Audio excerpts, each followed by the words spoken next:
So first of all, I want to ask your background.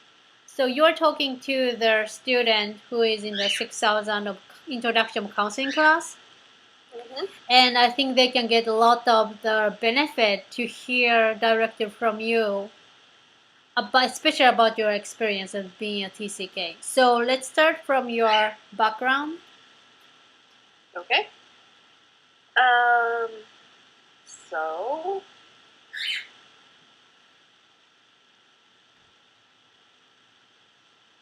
I mean, it's interesting. It's an interesting question,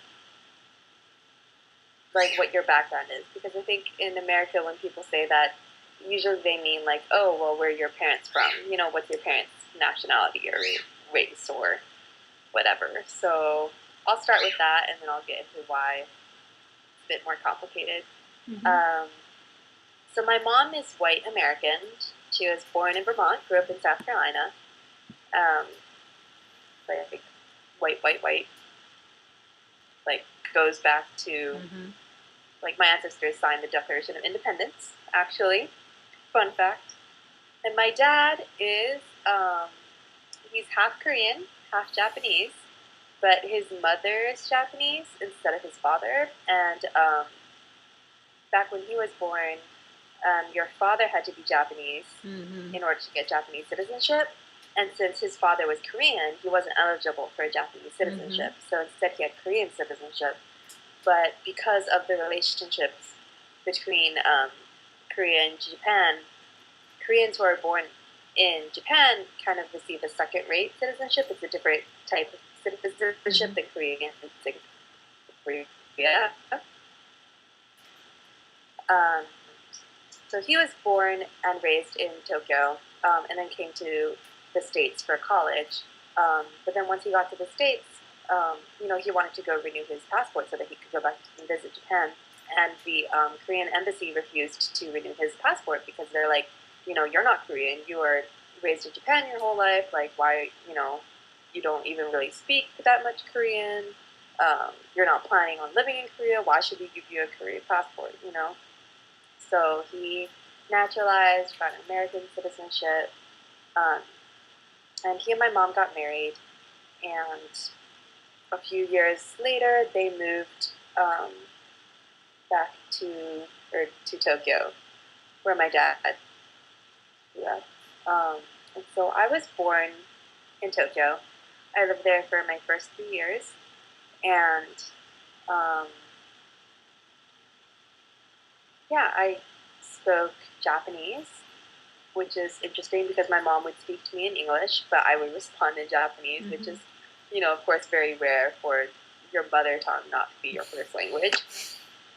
But when I was 3 years old, because of my dad's work, we had to move back to America, and so I lived in New York for almost 2 years. And during that time, I forgot all of my Japanese and learned to only speak in English. So then when I was 5, I moved back to Japan, and this time to Yokohama. I had to relearn all of my Japanese. And I remember even talking to you, Jima, and I remember being there and seeing all my old friends, and I could kind of understand what they were saying, yeah. But none of the Japanese words would come out. And I was just so confused as to why I kind of understood things but couldn't speak. Mm-hmm. So yeah, that was a really weird experience.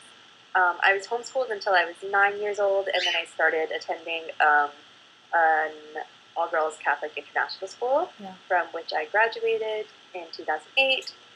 And then I went to Vermont for college.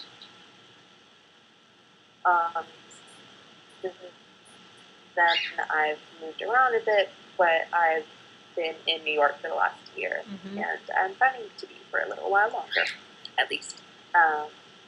I think that's about it, right? Mm-hmm. I think that sounds right. One more actually question.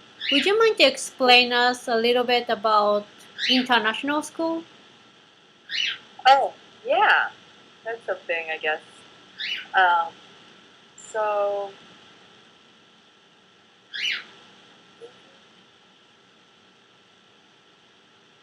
So in Japan, and in a lot of other countries, actually, they have a lot of international schools for expats and their children, for expats children who are living in that country. So, for example, in Japan, if an American businessman goes to live in Japan for a few years, then they'll probably send their child to an international school.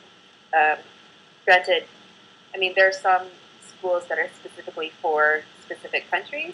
For example, they have an American school in Japan or a British school in Japan, etc. But especially for people who have more complex identities, especially for people who end up marrying a Japanese woman, or there's someone from, I don't know, Mongolia, and there's definitely not a Mongolian school. So where are they going to go to school? They don't speak Japanese, and in Japan, it's very difficult to enter the school system without knowing any Japanese. It's basically impossible.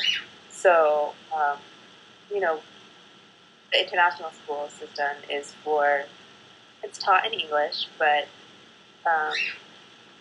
they're for students from all over the world, or I guess students who are citizens from all over the world. But there's also many people who are like multiracial and who have one parent who is Japanese or Asian and another parent who is a foreigner.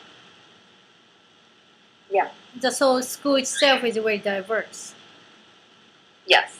Our school it was very small. There were only like 40 or so people in each grade. And it was a K through 12 school. We had about 600 people altogether.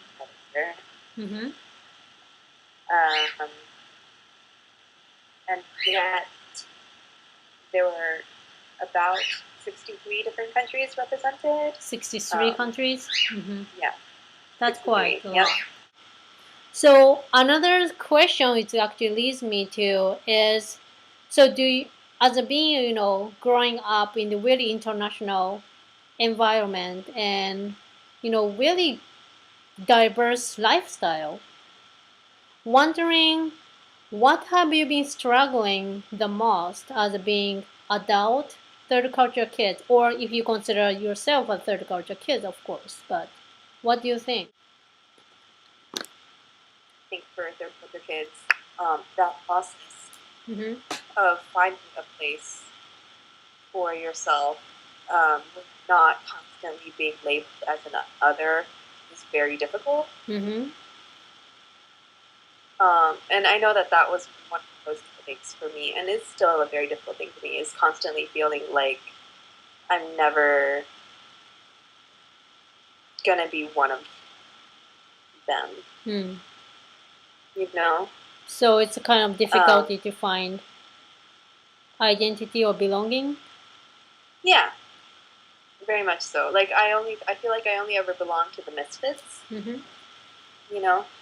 For example, New York is New York. It's so incredibly diverse. It's one of the few places where like whites are in the minority. It's New York.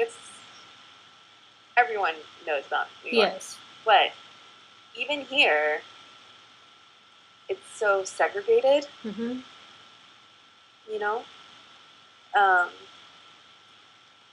like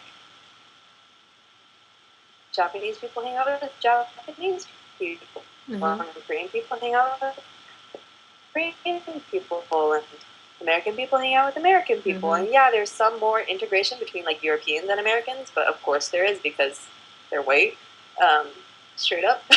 But so then for someone like me, who I do consider myself American in a lot of ways, but in a lot of ways I don't. I think, and especially that comes out in my outlook on the world, or like my critiquing of, typically American or patriotic things, or critiquing of society in general. So it's been a struggle to feel like, even in New York, where there's so many different people from so many different backgrounds, it's not the same as being an immigrant, because you grew up as an expat, Mm-hmm. right? So you're not the same. For example, even though I spent my entire childhood in Japan, I share some things with a Japanese person, but at the same time, at the end of the day, they see my Korean last name and I'm not Japanese to them, right? And in the same way, like in America, every time I meet someone and they're like, "Oh, where are you from?" and I say, "Oh, I was born in Japan," or "Oh, I'm from Japan," or etc., because that is where I was from. That's where I was born Yes. and raised. They ask me, "Oh, well, why do you speak such good English?" And it's always this sense of like being set apart. Mm-hmm. You know, um, so I think it's very difficult for people to live their entire lives feeling alienated. Mm. Especially when it's not something that one chooses. Mm-hmm. I think it's very different for someone to grow up in a certain community where they do, like, even if they feel like a misfit, if everybody else thinks of them as part of that group, that's a very different situation than if everyone else is rejecting you even though you feel like you belong. Mm. Right? That sounds really painful feeling. And here, Like when people ask me, "Oh, feel, do you feel more Japanese or do you feel more?" mm-hmm. Like, I feel both, but I'm also rejected in both, right? So I think that that's something that is very much of I think that's a common trope with TCKs, Mm-hmm. is like feeling very tied in with lots of different communities, and yet being set apart from them, you know? So where do you find kind of belongingness the most in people?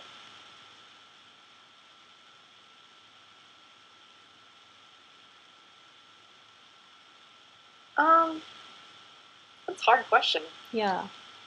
I think it's really hard for me to find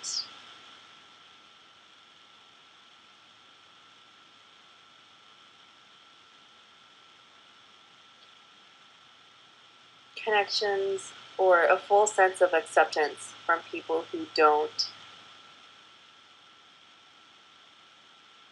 like have as big of a world view, Mm-hmm.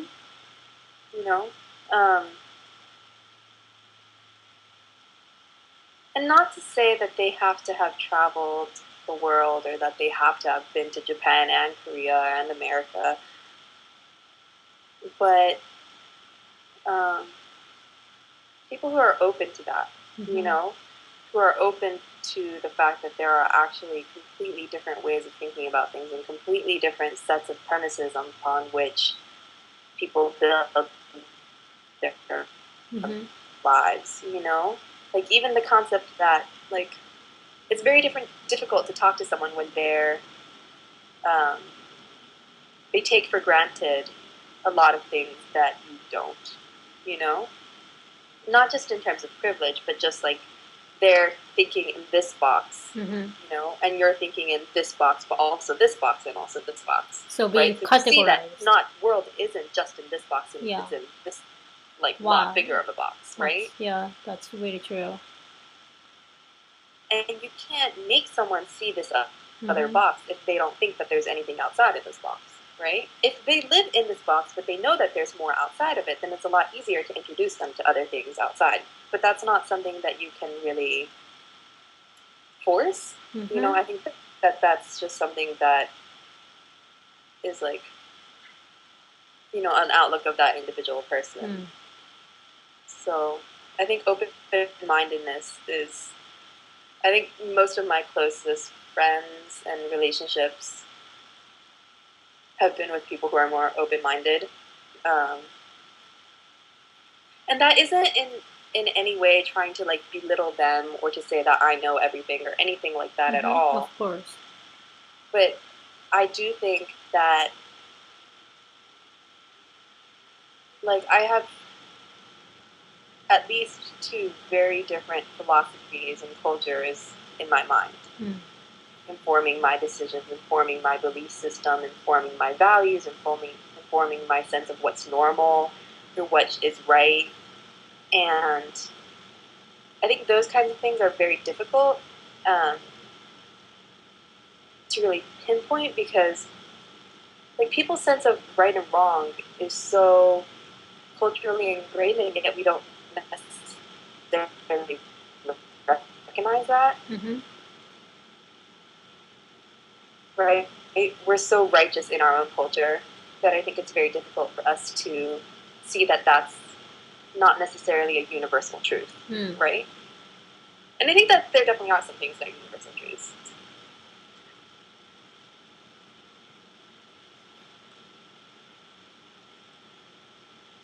But I think that there are some things that seem like they're universal. So, I don't know. It's, yeah. It's really hard to define. Yeah. I can see that. I'm not always talking in circles about it. But, no, that's really helpful. Hopefully. Yeah, it's really interesting to hear from someone like who has gone through a lot of things. It's to hear people have a tendency to categorize everyone into the box, where the box might be another bigger box to have all these boxes in, and you will have the opportunity to have seen it, and it's sometimes difficult to explain that to someone who hasn't shared the same experience. Yeah. Yeah. So it makes a lot of sense to me.